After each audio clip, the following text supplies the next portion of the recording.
AI is coming for us all, and a new sci-fi horror movie explores what that might look like. Let's talk about Afraid.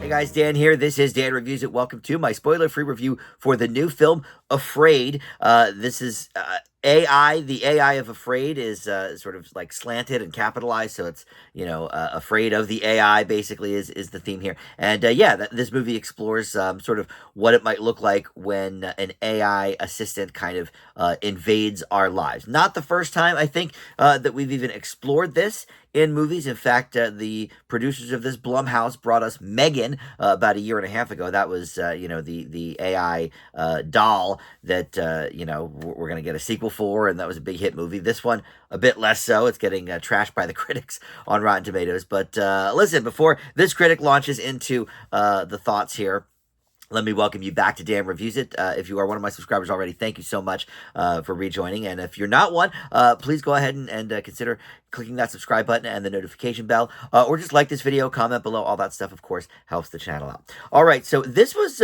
directed by Chris Weitz, who, for my money, is one of the most inconsistent directors around. I mean, he's not a name, really, that a lot of people know anyway, but I was looking through his filmography, and he's got one of my top 50 movies of all time in About a Boy.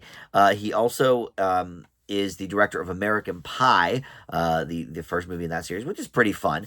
But then he also directed this terrible adaptation of the book The Golden Compass. He did one of the Twilight movies. Don't care for those, really. And so he's definitely a bit inconsistent for me. I think his stuff earlier was definitely better than some of the later stuff, and this one kind of falls in line with that timeline, because this movie is it's got a few qualities, but it is, for the most part, not that good.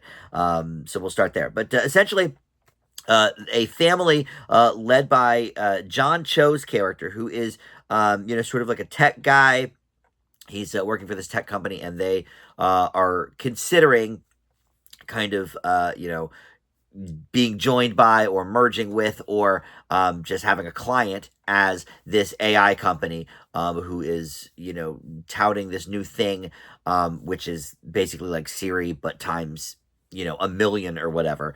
And so they decide to put this AI in his house called Aya, and very quickly it learns the family's behaviors and begins to anticipate their needs for good and for bad. And very soon, as is inevitable in movies like this, the AI starts to think for itself and starts creating chaos around the family.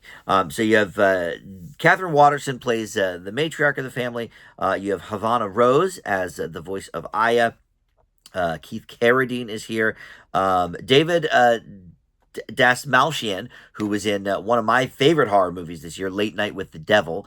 He has a small role here as well. And some of the other folks you may not recognize. But yeah, look, this movie is kind of a mess. Obviously, AI is a big issue, and I think there have been movies exploring this since the days of HAL in the 60s and forward. Movies and TV shows have always kind of been obsessed with, okay, what are computers going to do, and the AI specifically lately. But there's a good idea in there. Obviously, the AI taking over for the family and sending videos to people's classmates that they didn't want, and this, that, and the other thing. That's, look, we've seen that a number of times, I think. And there's certainly some good ideas in there, some good thoughts in there that you can base a movie around. But this movie has a lot of issues.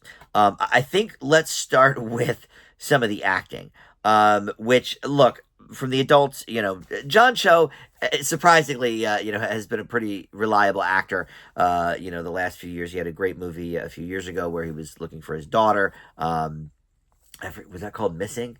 I forget, but that was good, and he's done a few other things that have been out of his Harold and Kumar kind of life, but he's fine.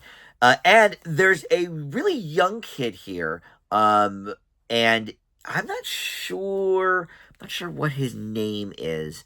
Um, there's so many people in this movie that just have first names, and I don't know. Anyway, but he actually is a really good little actor. He's probably, I don't know, maybe 6 or 7. And he is a really, really solid actor. It's not that easy to find good kid actors, especially in a movie like this where, there's some horror stuff going on, and you have to act scared sometimes, whatever. So I thought he did a really good job. But the teenagers, oh my God, are they horrible? The daughter, and then she has a boyfriend as well. And they're both, and look, the script, could use some work too, but they're just dead weight in this movie. They're so stiff with their line reads and everything, so that's a problem. But the writing here, as usual with movies like this, is the real issue. It really falls apart at the end. I think there are some spots in the middle, and even in the beginning when we're getting to know what Aya can do and all that. This is a little bit of a slow burn horror movie, which I don't mind. And I will give it to its credit. There's not a lot really of jump scares. This is kind of a slow building thing. Yes, we open on a sort of a horror sequence, where another couple's child goes missing. And okay, so get us into that world, but then we're kind of just building the characters and everything, and I don't mind that. Because this is almost as much a sci-fi movie as it is a horror movie. It's not like there's a high body count in this movie. This is a little more cerebral, right? So okay, I don't mind that. But once they get to that climax, it becomes so unbelievably ridiculous, that it just sort of buries everything else that came before it. So overall, yes, this is a negative grade, but it does have some interesting things going on. I'm not sure how original those things necessarily are, but I think they could have worked, maybe if we went kind of a different direction. And also, this thing tips its hand with the foreshadowing around every scene, not trusting its audience to just kind of go along for the ride. They're spoon feeding us. Okay, this is obviously this thing, or this is what's clearly going to happen eventually, because we see this. So yeah, it's fairly poorly written for me, but maybe some interesting concepts that have certainly been explored in other things. I leave Afraid with a D+. And it's still playing in theaters as of this recording, but probably not for very long. So see it while you can there, but I'm sure it'll be streaming soon. All right, thank you for watching Dan Reviews It. I'll see you next time.